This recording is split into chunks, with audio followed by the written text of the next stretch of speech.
We touched on this when we were chatting with Gordon MacDonald earlier on in the program. It has to do with an Okanagan man who was dismissed from his job at a local winery when more than 5,000 liters of wine went down a floor drain. He apparently made this mistake twice. It happened at the Mission Hill Winery on November 19th in 2018. That's according to the latest documents that we were able to obtain or that were obtained for this story. And again, that was the second time he had made this mistake, that while flushing out the pipes, that he didn't change a valve that he was supposed to change. And instead of the water going down the drain, well, it was the wine. And it was more than $100,000 in losses, this latest mistake, about $162,000. So the question is, was the company justified in firing the man because of these mistakes? Let's bring in Lior Samfiru, who is an employment lawyer at Samfiru Tumarkin LLP. Lior, thanks so much. Great to chat with you again. Good afternoon. Thanks for having me on. What's your take as an employment lawyer on this case? So if you told this story to most people, I think they would say, listen, that guy made a huge mistake, cost the company a lot of money. Clearly, that's cause to let him go. But the reality is, Jill, that it's not necessarily the case, only because it is so difficult to establish cause for termination. A cause for termination is the death penalty. It's the worst punishment that an employer can provide, and because of that, it's reserved for the worst offenders. So even though this guy obviously made a big mistake here, it's a question of whether or not it's so fatal to the relationship that it's impossible to employ him. And I would certainly see the argument that he didn't do anything on purpose. Yes, he certainly made a tremendous mistake, but there's not necessarily a reason to think that he hasn't learned from it and that that's going to repeat. So because it's so difficult to terminate for cause, I would have absolutely seen the argument. Now, ultimately, the arbitrator here decided that there was cause. I can tell you that there would have been many other arbitrators in the situation that would have found in favor of the employee. And it is important for everyone, employers, employees, to understand that to terminate someone for cause, certainly if it's one incident of misconduct, very, very difficult. And the local branch of the Service Employees International Union did grieve the termination, but it did come out in the arguments that he was actually guilty of the same incident, something very similar, twice. So twice he flushed a lot of the wine down the drain in an 18-month period. The phrase being used is culpable negligence. Does that add more credibility to the argument? Yeah, and really the arbitrator, and I had read the decision, did focus on the fact that he did it before, that this was something that he could have and should have learned from his previous mistake. And I think that if this was an isolated incident the first time, I don't think there's any chance the arbitrator would have found that this is justifiable termination.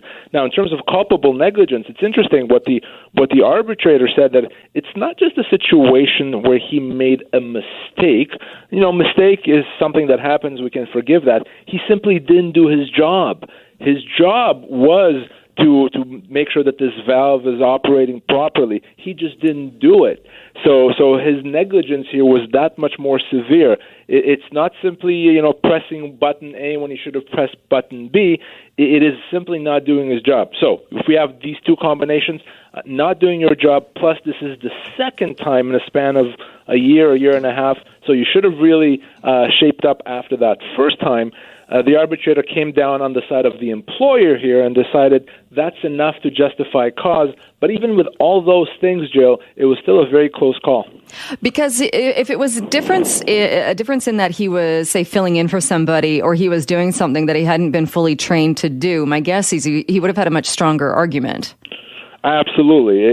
It makes it less culpable in that situation. He's doing his best. He's learning. He's not necessarily that familiar with what he's supposed to do.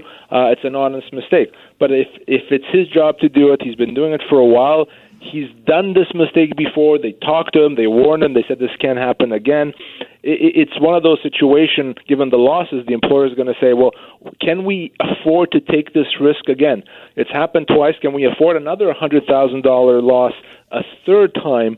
And the arbitrator said, well, enough is enough. It's too much in this situation. And I think that makes sense.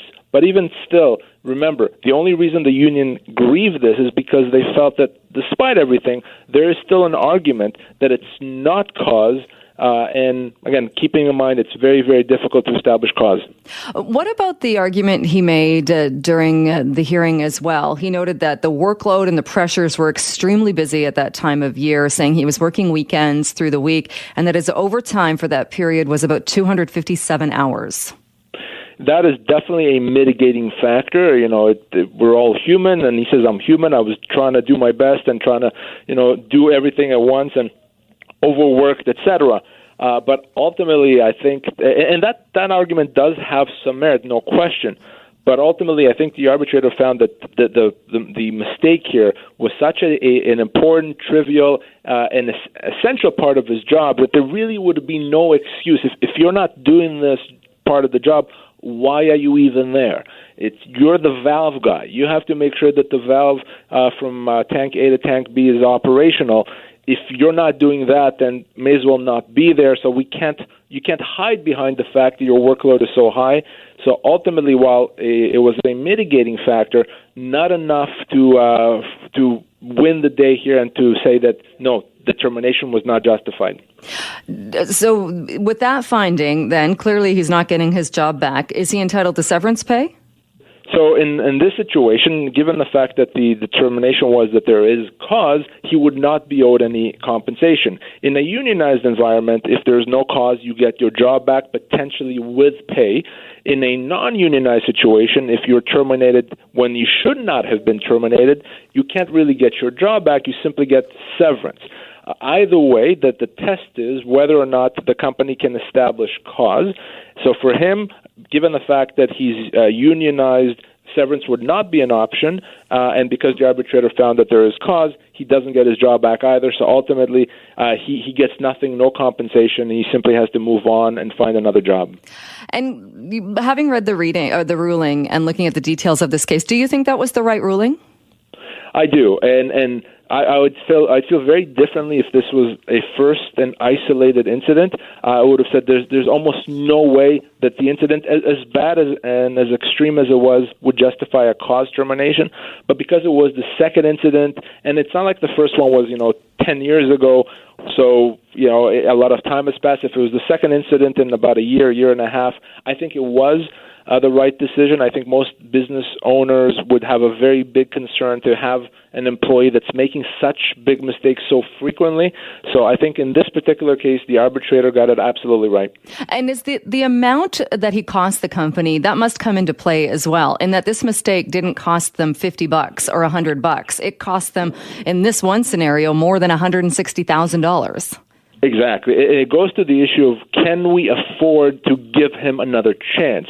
Because that's ultimately the main question that the law asks here. Can this relationship be rehabilitated? Is it okay to say, well, we'll give you one more chance because what you did is not so fatal to the relationship? But when the potential risk to the employer is so high in this situation, if they were to give him another chance, it is something that an arbitrator cannot disregard, the law cannot disregard, and would definitely point towards, no, this is cause, this is too much. Second incident happened again and cost so much money that we really are not going to put this employer at a risk of losing yet another $150,000. So that is a huge, huge consideration. All right. Well, thank you for joining us and shedding some light on this. Makes a lot of sense now how they came up with that ruling. Lior, thank you again so much. Thank you. Lior Samfiru, he is an employment lawyer, a partner at Samfiru Tumarkin LLP.